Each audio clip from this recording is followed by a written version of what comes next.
Well, pediatric eye care is always important. We've been talking about it. Checking your students' eyes before heading back to school is highly encouraged. Optometrist Dr. Mark Rallo is here with WashU Medicine to discuss the importance of eye wellness and exams. Thank you so much for being here. Thank you, Michelle. Do you feel like what you do is more important than ever now as we live in this digital landscape? It is, and the electronic devices have just become part of our lives, fortunately or unfortunately.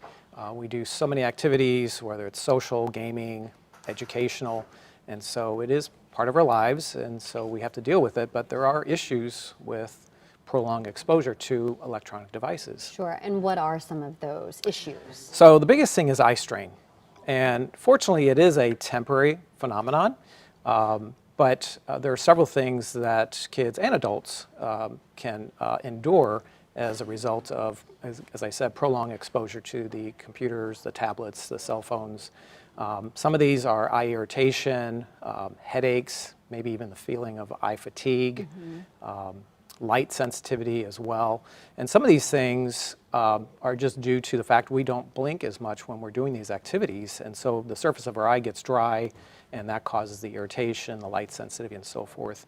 But some of it is just that, as I said, that prolonged exposure to these devices. And so it's important that kids, not only is there moderation in these activities that should be allowed, but also that these children take visual breaks. That's very important. Frequent visual breaks are very helpful for these children. And what does a visual break look like? Because I remember sometimes, you know, we've been talking in the past, like, hey, go outside and touch grass. It's not because you need to be off the internet, but also it could be helpful for, you know, not having eye strain. We strongly encourage that kids are outdoors at least an hour or two a day. Okay. That will keep them off these devices, and it's just good for them to be outside. Yeah. But as I said, the visual breaks can be very short. They don't have to be prolonged breaks.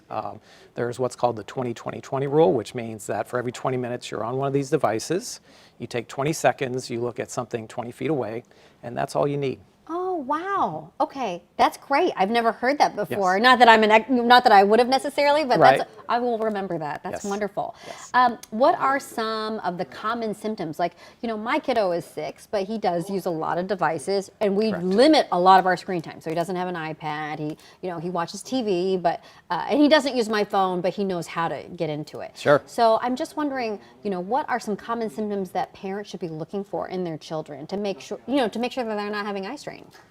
So again, the things that you're going to look for is if they are obviously complaining that their eyes hurt or that they have headaches. Frequent blinking, rubbing of the eyes would be another sign the parents should be looking for. As I said, light sensitivity, tearing, those could be certainly signs that the child is experiencing some eye fatigue. Okay, and then eye exams. How important are they? How often should we be getting them? It's a great question, and they are very important. Now, not every child needs to be seen yearly. I personally feel like all children should have a comprehensive eye exam between the ages of 3 and 5. Okay. However, there are circumstances in which a child should be seen much earlier. Fortunately, a lot of pediatricians are now doing these screenings, and they're actually checking kids as young as 1 year of age. And it's amazing what they're picking up. So if kids are being screened early on, like I said, I think age 3 to 5 is a good age to be seen. Okay. But if a child has medical issues like neurologic disorders, kids with Down syndrome, children that are born extremely premature, those children, or I also should say if there's a strong family history of eye disease, especially early developmental eye disease, it's important that children be seen much younger. Well, so my personal question is, should children be seen at their pediatrician, or should they go to an ophthalmologist like you? So I would say that they should certainly be screened, whether it's pediatrician, daycare, preschool, and if there is a failure on those screenings, or like I said, if parents have significant concerns, then yes, they should see their eye care practitioner. Okay.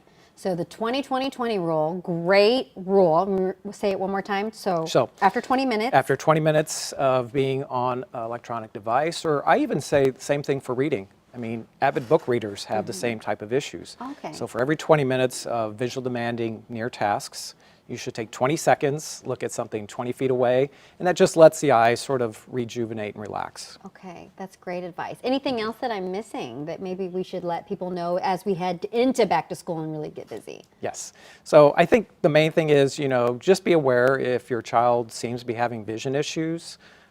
It's important that they be examined because 80% of learning is visual. And with the kids going back to school, that's going to be a huge factor if they are struggling. That is a great point. Well, thank you so much You're very for your welcome. time this morning. Get your kids' eyes exam, get your own eye exam as well, and the 20-20-20 rule. I love it. Thank you so much. Thank you.